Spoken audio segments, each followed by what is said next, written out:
Shalom Bapak Ibu, puji Tuhan kita ada lagi di hari awal minggu ini. Kita akan kembali merenungkan firman Tuhan, kita berdoa. Terima kasih ya Tuhan buat kesempatan lagi yang Kau beri kami ada di hari ini.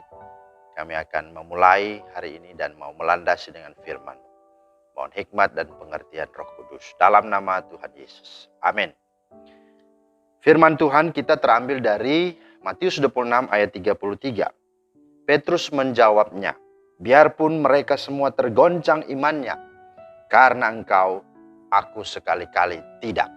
Itulah firman Tuhan yang menjadi dasar renungan kita pada hari ini. Tema kita adalah jangan gegabah, jangan jumawah. Itulah tema kita. Nah saudara, pada malam pergantian tahun, seorang bernama Janet Kirkman berkata bahwa jangan pernah kita sekali-kali buat resolusi dan berkata tidak akan pernah. Mengapa? Karena dulu Janet Kirkman pernah berkata dan berencana bahwa dia tidak akan pernah menikah. Tidak akan pernah punya anak, tidak akan bekerja di dunia komputer dan tidak akan tinggal di California. Namun pada akhirnya kenyataan hidupnya menunjukkan ia akhirnya menikah. Dia juga akhirnya punya 2 anak yang manis-manis. Dia juga bekerja di sebuah perusahaan komputer yang ternama. Dan dia juga tinggal di California. Nah, saudara, ini satu cerita yang adalah nyata. Ketika Yesus mengajar murid-muridnya tentang pelayanan yang sejati dengan membasuh kaki mereka, Petrus berkata kepadanya, engkau tidak akan pernah membasuh kakiku sampai selama-lamanya.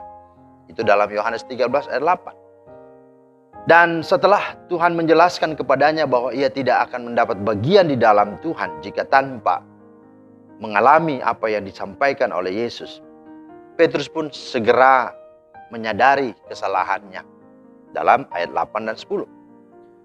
Nah, selang beberapa kemudian, Petrus kembali juga jatuh karena kata-katanya yang dikatakan tidak akan pernah.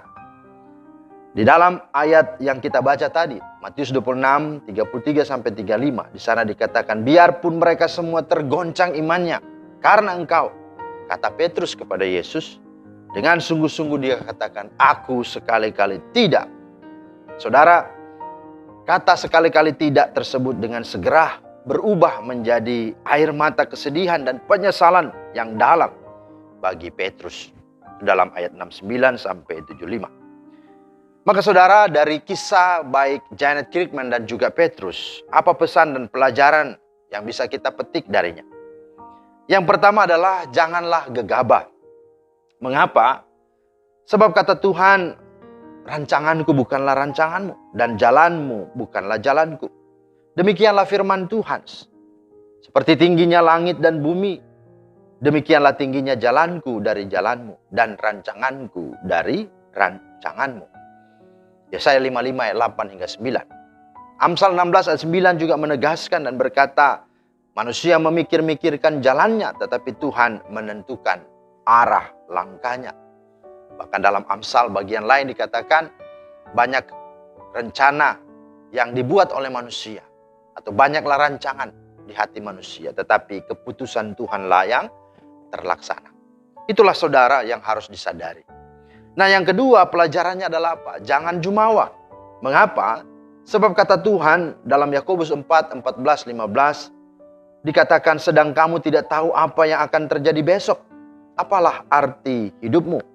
Hidupmu itu sama seperti uap yang sebentar saja kelihatan lalu lenyap. Sebenarnya kamu harus berkata, jika Tuhan menghendakinya, kami akan hidup dan berbuat ini dan itu.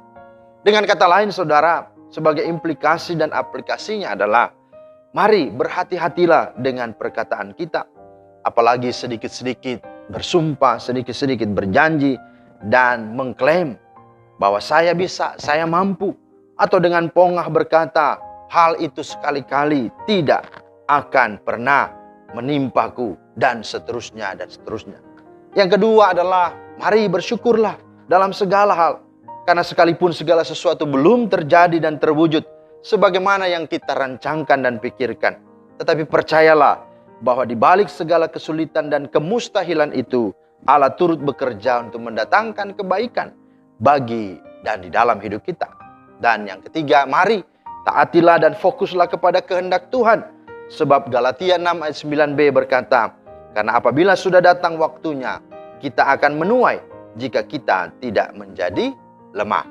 Mari dengan implikasi ini, mari kita sungguh menjadi pribadi, menjadi orang-orang yang tidak gegabah dan tidak jumawa.